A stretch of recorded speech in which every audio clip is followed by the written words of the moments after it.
Podium Podcast. Lo mejor está por escuchar.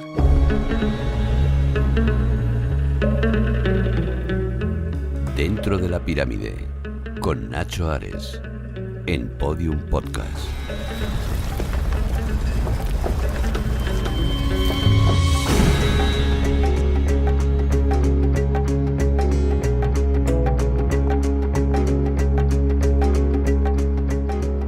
Bienvenidos a Dentro de la Pirámide. Comenzamos un nuevo episodio aquí en Podium Podcast para intentar acercarnos colocando un bloque más en esa pirámide de magia, conocimiento, misterio en la que nos introducimos cada 2 semanas para descubrir, como decía, algunos de los secretos del antiguo Egipto.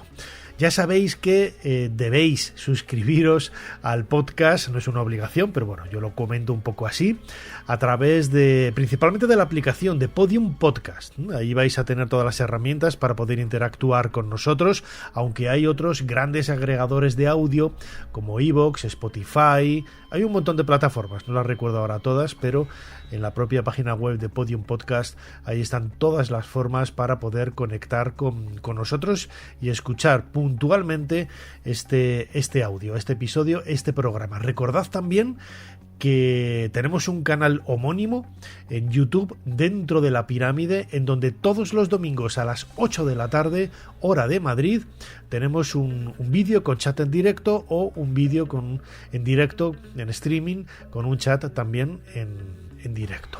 A través de mis redes sociales de Nacho Ares podéis encontrar toda la información al respecto.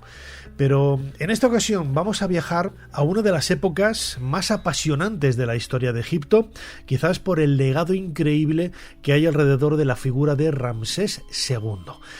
Él no va a ser el protagonista va a ser Hamwaset, su cuarto hijo, el denominado primer egiptólogo de la historia, gran sacerdote del dios Ptah, gobernador de Memphis y una de las personas que desde el punto de vista intelectual más ha marcado la historia del antiguo Egipto, en concreto pues a lo largo de prácticamente de ese siglo XIII a.C., cuando vamos a ver que se desarrolló la vida, obra y milagros, habría que decirlo así, porque casi fue divinizado, ¿no?, la figura del bueno de Hamwaset. Así que vamos a viajar a ese siglo XIII a.C. para conocer la historia de Hamwaset, uno de los hijos predilectos, por no decir el que más, de Ramsés II.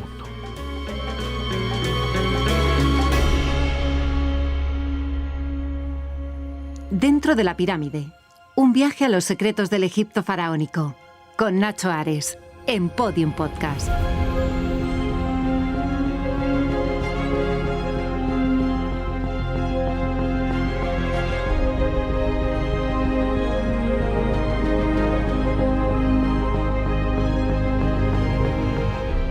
Hamwaset, cuyo nombre significa el que se aparece en Tebas, una especie de apelativo haciendo alusión a una de las ciudades más importantes de esta época, creemos que nace hacia el año 1281. Cuando todavía Ramsés II no era monarca, no había ascendido al trono sucediendo a Seti I. Es una de las épocas más importantes, como decía ahora, de la historia de Egipto, por todo el material arqueológico que nos ha llegado, de monumentos, de textos, que nos ayudan a reconstruir un poco los vericuetos de esta historia. Todo ello es lo que yo he utilizado, que es también una de las justificaciones por las que hago este episodio en estas fechas, porque Hamwaset precisamente es el protagonista de mi nueva novela, que acabo de publicar con HarperCollins, La sombra de Atón. Una historia en donde se mezcla la religiosidad exacerbada casi, ¿no?, del culto al dios Amón durante el reinado de Ramsés II y el inicio de esa persecución a Akenatón, el faraón hereje, no al dios Atón, sino a la figura de Akenatón y de Nefertiti y de todo aquello que tocara la 18 dinastía, la familia anterior en el gobierno de Egipto, y más en concreto este momento histórico, ¿no?, de como digo, de la herejía. Recordad en esa lista real de habidos en donde se salta desde Amenofis III hasta Horemheb, y los faraones que hay en el medio, que son Amenofis IV, Tutankamón, Smenkhare y Ay, han sido borrados de la historia, porque pertenecen a ese periodo herético de la historia de Egipto. Todo ello lo trato un poco en la novela La sombra de Atón, en la que Hamwaset es el protagonista, una persona que, como digo, vivió en uno de los momentos más bollantes de la historia de Egipto. Vamos a escuchar a modo de introducción un fragmento de un documental de National Geographic, Ramsés II, el gran visionario, en donde se nos adentra un poco en ese contexto histórico del siglo XIII a.C. Recordemos que Ramsés II asciende al trono en el año 1279, año arriba, año abajo, son fechas que aparecen más o menos en las cronologías, pero no son fechas absolutas, y que en aquella época Hamwaset ya tenía 2 años, pero Ramsés II, pues con apenas 25 años, ya es un hombre poderoso, un hombre fuerte, un faraón con fuerza, que toma el trono siguiendo un poco la estela de su padre Seti I. Este es el contexto histórico de aquel momento. Ramsés II, conocido como Ramsés el Grande, fue uno de los gobernantes más poderosos y exitosos del mundo antiguo. Reinó durante 66 años, expandió las fronteras de Egipto y construyó más monumentos y templos que ningún otro faraón. ¿Cómo logró convertirse en un soberano tan poderoso y forjar un legado que ha durado 3 milenios? En la actualidad, los arqueólogos excavan por todo Egipto pruebas de su vida y de la de aquellos que le sirvieron en un intento por descubrir los secretos del ascenso de Ramsés al poder. La mayoría de egiptólogos nunca ha visto el cuerpo de Ramsés el Grande, pero su imagen está por todas partes. Cuando Ramsés ascendió al poder, Karnak ya era un complejo de templos del tamaño de 75 campos de fútbol y contaba con un lago sagrado más grande que 7 piscinas olímpicas. Uno de sus templos, el de Amón-Ra, era lo suficientemente grande como para albergar 10 catedrales góticas entre sus paredes, pero Ramsés quería más. Y para ello completó esta obra de arte iniciada por su padre, un enorme edificio cuyo techo reposa sobre pilares, una gigantesca sala hipóstila. Es una de las salas religiosas más grandes jamás construidas. ¿Qué podría revelar este templo secreto sobre las razones por las que Ramsés se convirtió en un líder tan poderoso y memorable?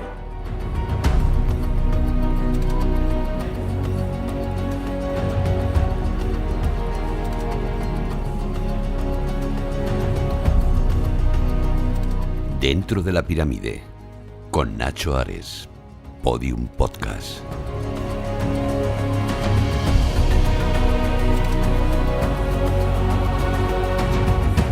Ramsés II siempre cuidó, al igual que habían hecho otros faraones, de la educación, la preparación para el futuro, no tanto como príncipe heredero, que eso acabaría finalmente desempeñando este rol uno de los hermanos de Hamwaset, llamado Merneptah, quien sucedió a Ramsés II en el trono, sino porque era importante colocar a los hijos gente muy cercana, gente en la que pudieras confiar, en aquellos puestos quizás más sensibles, Esto ya lo comenzaron a hacer en la dinastía anterior, en la 18 dinastía, cuando el clero de Amón empezó a hacer zozobrar, mejor dicho, el poder del propio faraón al abrazar mayor poder, mayor fuerza, mayor poder económico, sobre todo también, que el propio monarca, Ramsés II lo que hizo fue preparar y promocionar a muchos de sus hijos para desempeñar papeles importantes.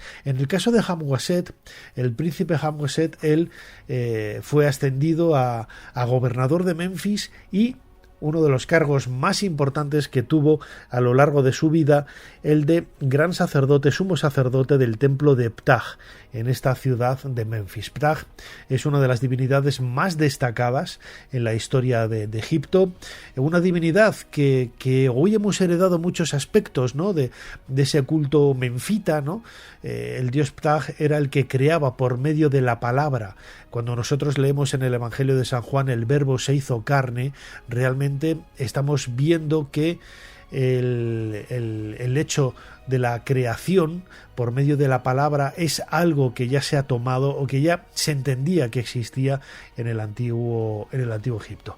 He dicho que es del Evangelio de San Juan, creo que es del Génesis en el Antiguo Testamento, nada que ver, corregimos. Pero la figura de Hamuraset trascendió desde el punto de vista más humano.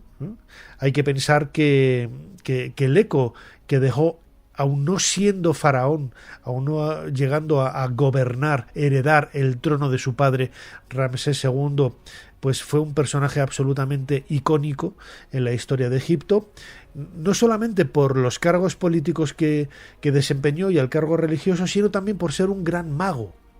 Esto es algo muy importante porque la magia, como hemos visto ya en otros podcasts de Dentro de la Pirámide, delimita un poco el pensamiento y la forma de ser de los antiguos egipcios. Es una herramienta, la magia, que era utilizada incluso por los dioses. Y Hamuraset hacía gala precisamente de una magia extraordinaria. De esta forma, con el paso del tiempo, ahora profundizaremos un poco en esta idea, a lo largo, una vez muerto ya Hamuraset, y casi 1000 años después, en época helenística, en época grecorromana, hay un recuerdo muy vivo de la figura de Hamuraset como gran mago. Se le hace protagonista de algunos cuentos, de algunos relatos con un trasfondo mágico, y también es el encargado de poner por escrito una serie de fórmulas mágicas que marcan un poco la acción cotidiana de la vida de los antiguos egipcios. Vamos a escuchar la voz de Julio López cómo se sentencia precisamente en un texto antiguo de uno de estos cuentos de época tolemaica, la importancia que tenía Hamuraset como mago. Esos textos que se escribían sobre los cuencos de cerámica en ocasiones eran una forma de hacer magia negra, de lanzar el ensalmo contra la persona que quisieras atacar escribiéndola en ese cuenco de cerámica. Se lanzaba contra la pared, como digo, se rompía, y el hecho de estar roto en 1000 pedazos, se había roto la palabra, se había roto el nombre de esa persona. En ese concepto mágico de los antiguos egipcios, hacía que esta persona dejara de hacerte daño o incluso se pudiera destruir, ¿no? Vamos a escuchar no este ensalmo, pero este recordatorio, esta frase que nos hace ver un poco la importancia que tenía Hamuraset en la historia de la magia egipcia. Escrito de un cuenco que encontró el hijo del rey, sacerdote jefe lector Hamuraset, bajo la cabeza de la momia de un difunto en la necrópolis de Menfis. Este cuenco es más divino que cualquier otro cuenco de la Casa del Tesoro, pues fue fabricado en la Puerta de Fuego para separar a los transfigurados de los difuntos y para evitar que los alcanzase el perseguidor. Esto ha sido eficaz millones de veces.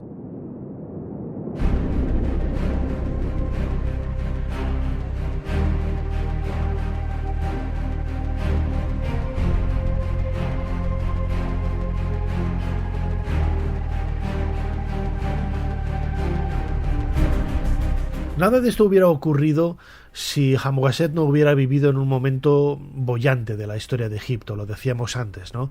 Ramsés II llegó a una serie de acuerdos políticos con países que de una forma tradicional durante siglos habían sido grandes enemigos del Valle del Nilo, como los hititas, ¿no? La famosa batalla de Cades en el año 1274 a.C.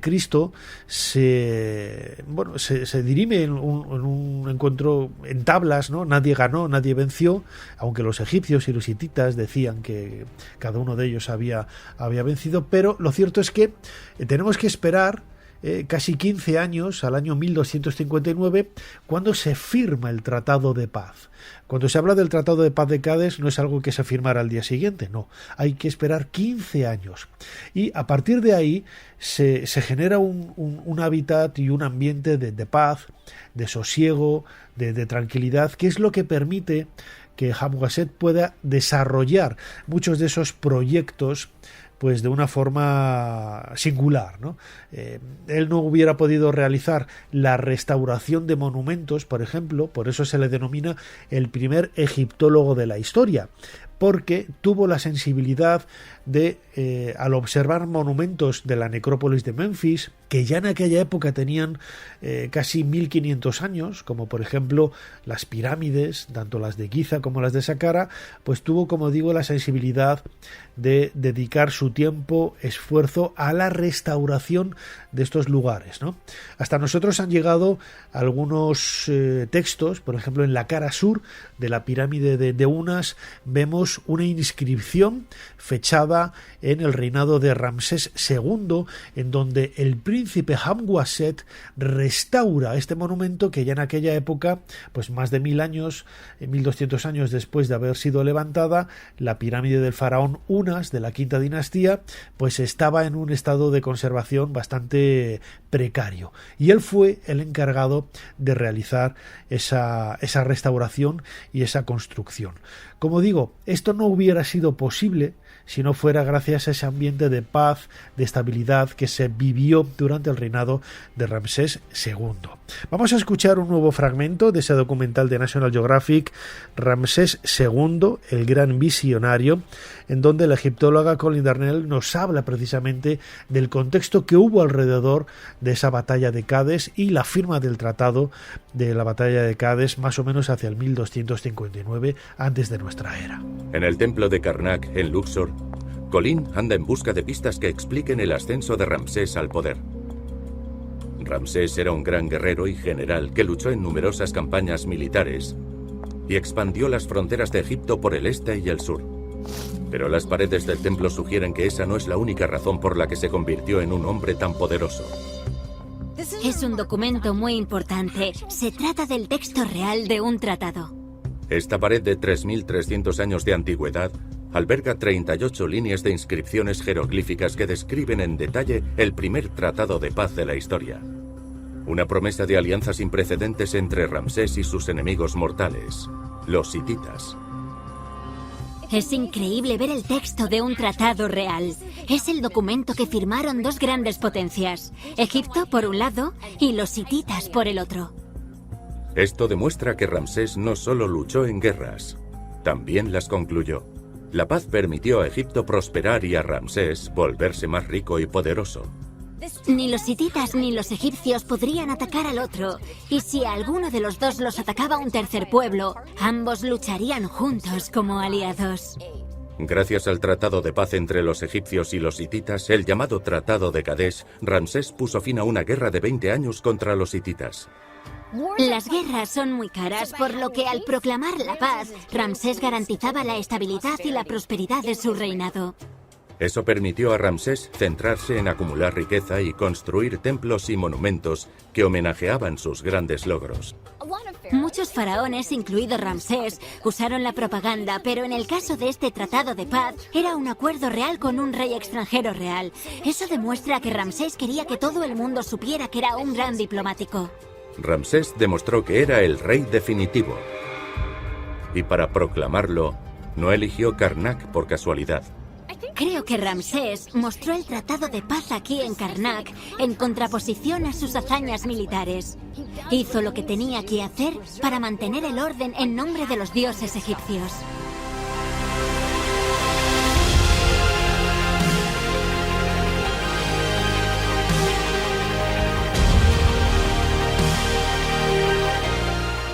Dentro de la pirámide, un viaje a los secretos del Egipto faraónico con Nacho Ares en Podium Podcast.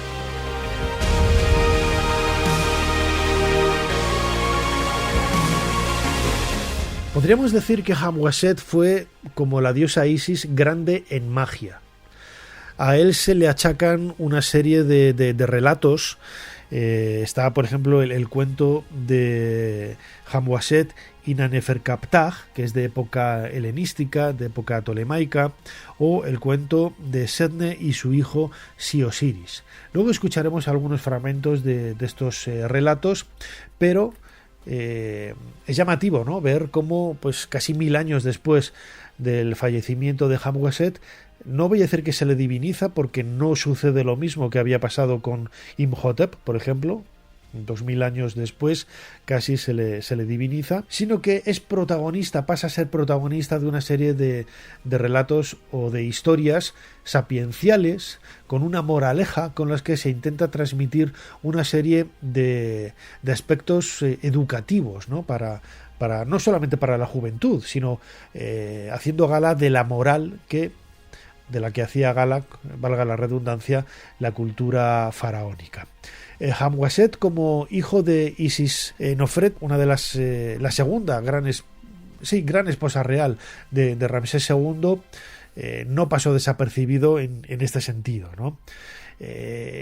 Su vínculo con la magia queda de una forma latente en uno de estos cuentos, el cuento de Hamwaset y Naneferkaptah, porque ahí se le hace casi conocedor del libro de Tot, el libro sagrado de Tot, un dios principal de la ciudad de Hermópolis, vinculado a las humanidades, a las ciencias, a las matemáticas, pero también a la magia. Este libro de Tot, que es mencionado en varias ocasiones en los textos egipcios, pero que no ha llegado hasta nosotros, debía de ser uno de los vademecum del conocimiento mágico más importantes del antiguo Egipto. No sabemos nada de él. Recordad cuando hablábamos del papiro Westcar en otros episodios de Dentro de la Pirámide, en donde el faraón Keops pregunta a su hijo Horjedef si conoce a alguien, ¿no? que tenga conocimiento de cuál es la estructura interna del templo de Tot, del número sagrado de habitaciones que había en el templo de Tot. Y este conocimiento estaba en un libro que al parecer conocía el mago Yedi. Bueno, pues Yedi proyectó quizás su influencia en la figura de Hamwaset, tiempo después, muchos siglos después. Y le podemos ver como un reflejo, ¿no? Quizás de la importancia de este texto absolutamente prístino y maravilloso que, por desgracia, como digo, no nos ha llegado a nosotros. Vamos a escuchar, como decía antes, un fragmento de este cuento de Hamwaset y Naneferkaptah, en donde se nos hace referencia al valor increíble que tenía este libro del dios Tot.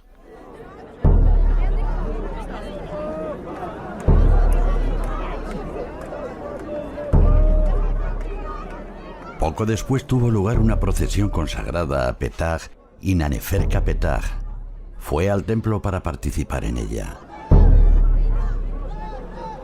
Mientras caminaba tras el cortejo leyendo los escritos de las capillas de los dioses, un viejo sacerdote se le acercó y se puso a reír.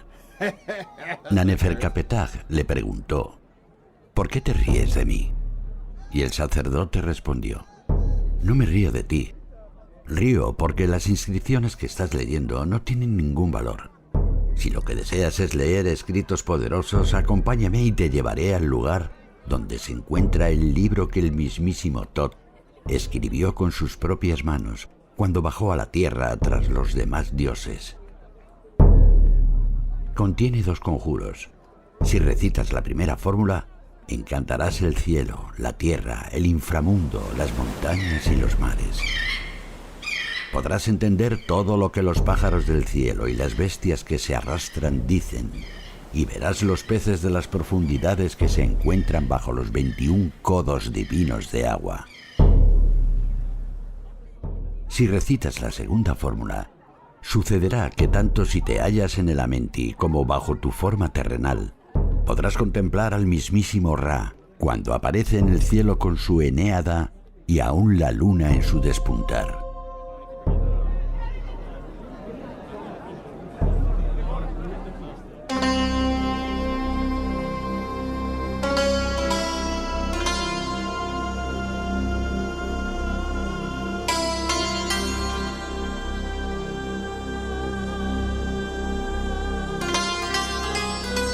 El otro relato que ha llegado hasta nosotros, protagonizado por Hamwaset en época tolemaica, es el libro de Setne y su hijo Si-Osiris, o Hamwaset y su hijo Si-Osiris. Aquí hay que detenerse en dos detalles, ¿no? Uno, como ya hemos dicho, el hecho de que sea Hamwaset el protagonista de un relato tan destacado en la tradición tolemaica. No sabemos si es un cuento anterior porque no ha llegado hasta nosotros, pero podemos intuir que quizás sí lo es, ¿no? Lo llamativo de este texto es, uno, en la figura de Si-Osiris, que era un niño pequeño, vemos muchos aspectos que podemos buscar ese paralelo en la figura de Jesús. Si-Osiris llega al templo siendo crío y empieza a hablar con una elocuencia increíble delante de los visitantes del templo y los sacerdotes del templo, ¿no? Dejando a todos sorprendidos. Esta historia nos suena mucho precisamente con ese pasaje del Nuevo Testamento en donde se nos dice que Jesús de Nazaret entró en el templo y empezó a explicar las Sagradas Escrituras con una elocuencia que sorprendía a todos los que allí había, ¿no? Que se tomó de esta fuente. El Nuevo Testamento tomó o se inspiró en la figura de Hamwaset y de su hijo Si-Osiris, pues seguramente sí. Yo creo que es un paralelo bastante cercano, ¿no? Pero el relato está lleno de parábolas y de moralejas con un aspecto moral muy profundo, ¿no? Vamos a escuchar una ahora, por ejemplo, en donde cuando Hamwaset es testigo de una procesión de un personaje rico, en donde hay un grupo de plañideras y un grupo de una cohorte de personajes, de palmeros, podríamos decir ahora, ¿no? Alrededor de este enterramiento, y al lado vemos otro de una persona pobre con apenas acompañantes y desde luego nada del boato que acompañaba al personaje rico. Pues bien, Si-Osiris, una vez más emulando ese aspecto moral que luego veremos en la figura de Jesús de Nazaret, nos dice que realmente si él tuviera que quedarse con uno, se quedaría con el enterramiento de la persona pobre, porque quizás es más prístino, es más puro, no está condicionado, ¿no? de toda la herencia y todo el dinero y todo el boato que acompaña al enterramiento del personaje rico, y que más allá del brillo del oro no tiene realmente nada con lo que poder engalanar su corazón en ese viaje hacia el inframundo, en ese viaje hacia el más allá. Vamos a escuchar, como digo, este fragmento del cuento de Sedne o Hamwaset y su hijo Si-Osiris en la voz de Julio López. Un día, Sedne se estaba preparando para una celebración, como era su costumbre, mientras su hijo se encontraba a su lado. Entonces se oyó la voz de un lamento muy fuerte, y Sedne miró hacia afuera por la ventana de su casa y vio el cortejo de un hombre rico que era transportado hacia la necrópolis entre lloros y honores. Un poco más allá, vio también cómo transportaban a un hombre pobre, envuelto en una estera hacia la necrópolis, sin nadie que le acompañase. Entonces Sedne dijo: «Por Petah, el gran dios, cuánto mejor es el cortejo de la gente rica, con todos los lamentos que le acompañan, que el de la gente pobre sin nadie que los llore». Pero Si-Osiris respondió: «Ojalá recibas en el occidente el mismo trato que recibirá el hombre pobre y no el hombre rico». Al oír estas palabras, el corazón de Sedne se entristeció muchísimo y dijo: ¿son estas realmente las palabras de mi hijo? A lo que Si-Osiris respondió: «No te entristezcas, padre. Si así lo deseas, te mostraré lo que les pasará a estos dos hombres, aquel por quien nadie llora y el otro por quien todos se lamentan tanto». Sedne exclamó: «¿Pero es eso posible?». Entonces Si-Osiris tomó a su padre de la mano y lo llevó a algún lugar del desierto occidental.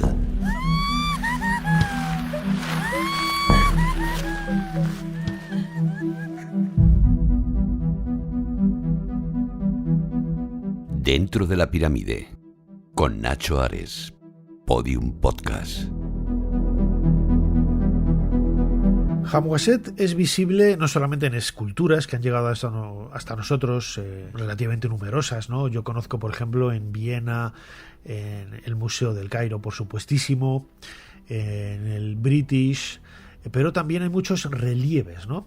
Los relieves que hay en el templo, por ejemplo, en el Ramesseum, en el templo funerario de Ramsés II, de su padre, en el templo de Luxor, hay representaciones de esas procesiones de los hijos, ¿no? De Ramsés II. En primer lugar aparece la figura de Amenhotep, que era el primogénito, que murió.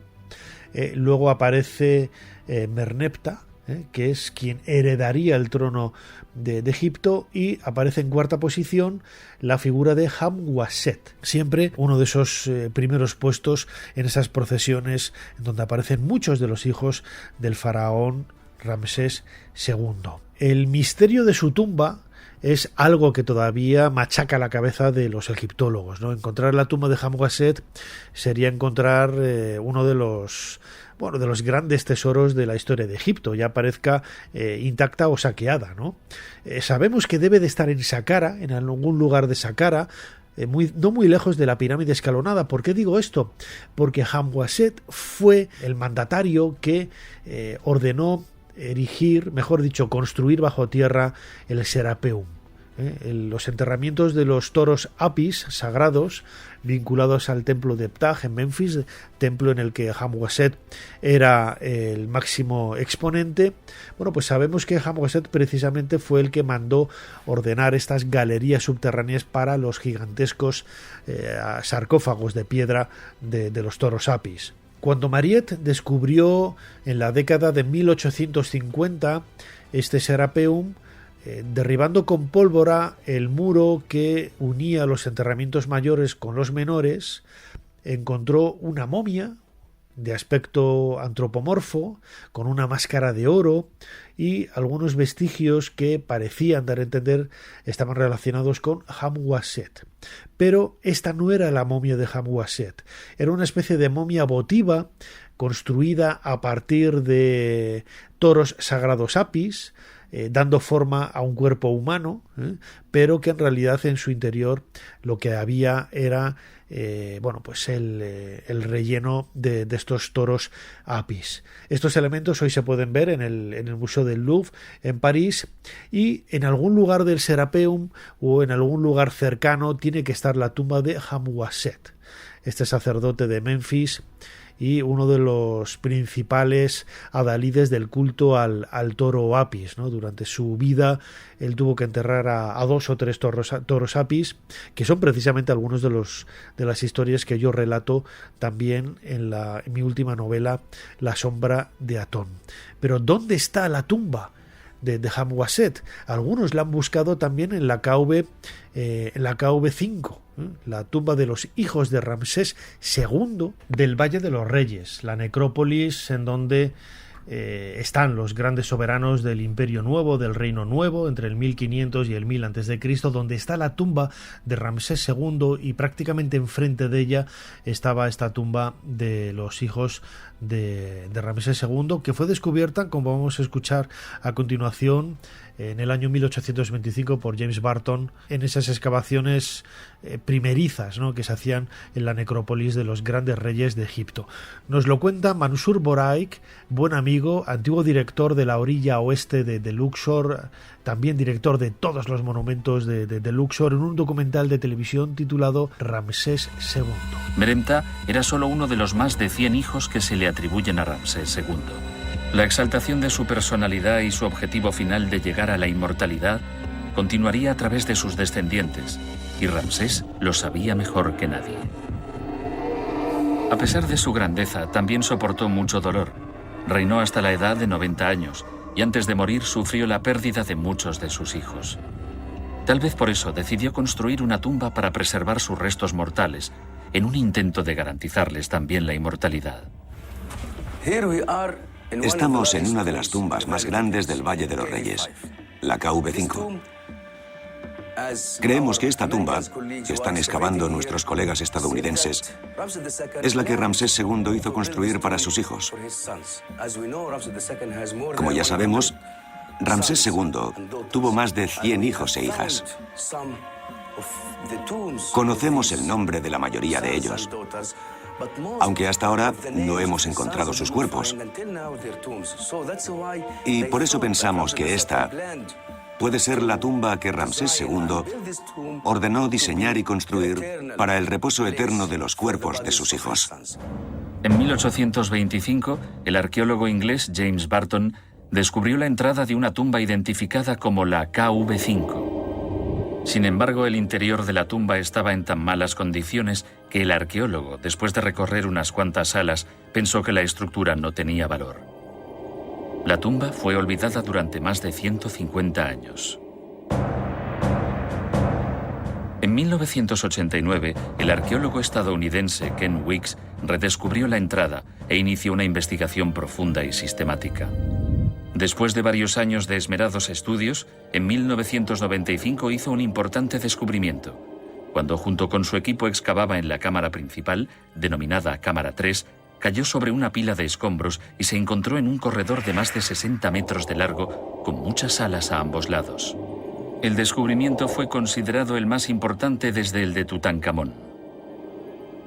Por los escasos relieves de las paredes y varios objetos hallados en el suelo, Ken llegó a la conclusión de que era la tumba de los hijos de Ramsés II. Una idea que no es compartida por todos. Esta tumba es la más grande del valle. Esta tumba es un gran misterio. Hay mucho que descubrir. Esta tumba necesita más restauraciones, seguir excavando, y por eso creo que es un gran misterio asociado al Valle de los Reyes. Nadie sabe exactamente qué les ocurrió a las momias que estaban preservadas en la KV5. Posiblemente algunas fueron robadas o destruidas, otras podrían haber sido trasladadas a otro lugar para protegerlas mejor y evitar así que las encontraran los ladrones de tumbas, como sucedió con la momia de Ramsés II.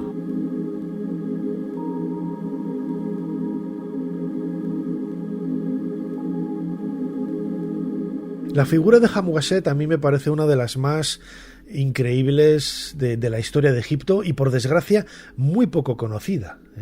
Es un personaje que cautivó y que marcó la historia no solamente de Ramsés II, de su padre, fue uno de los principales pivotes sobre los que giró la historia de este reinado, sino que está repleto de enigmas, de misterios, y tiene ese elemento mágico que lo conecta siglos después con la época tolemaica.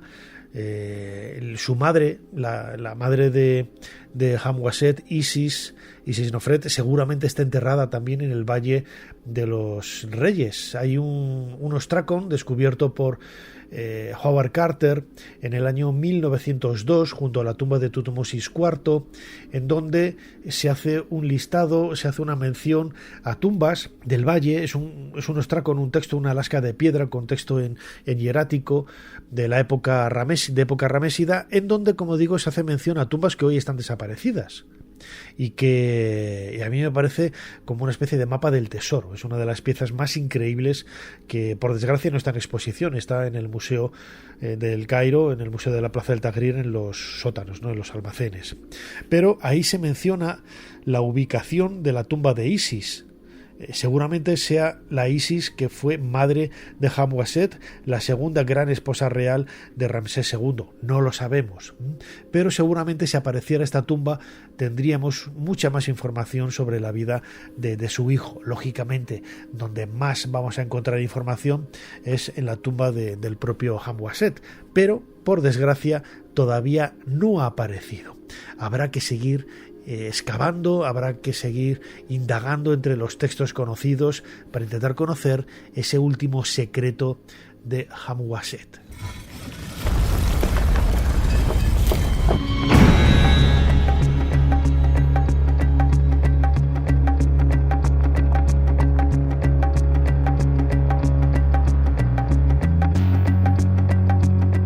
Hasta Hasta aquí este nuevo podcast de Dentro de la Pirámide que quería dedicar al príncipe Hamwaset, una de las figuras más relevantes del reinado de Ramsés II, protagonista de mi última novela que acaba de ver la luz, La sombra de Atón, en donde cuento un poco las aventuras y peripecias de este sacerdote de Memphis, el considerado primer arqueólogo de la historia, ¿no?, por la restauración de los monumentos que hizo, y con contar con esa sensibilidad especial para poder preocuparse, ¿no?, por el patrimonio y darse cuenta de que efectivamente es el patrimonio de su pueblo, con el que no solamente se está reconociendo la labor de los faraones del pasado, sino también la propia historia y la propia fuerza que tiene la tradición del Valle del Nilo. Muchísimas gracias a todos por estar ahí. Recordad el canal de YouTube Dentro de la Pirámide, todos los domingos a las 8 de la tarde hora de Madrid, un nuevo vídeo, y nos seguimos escuchando aquí dentro de poco, Dentro de la Pirámide. Hasta pronto. Dentro de la Pirámide, con Nacho Ares, en Podium Podcast.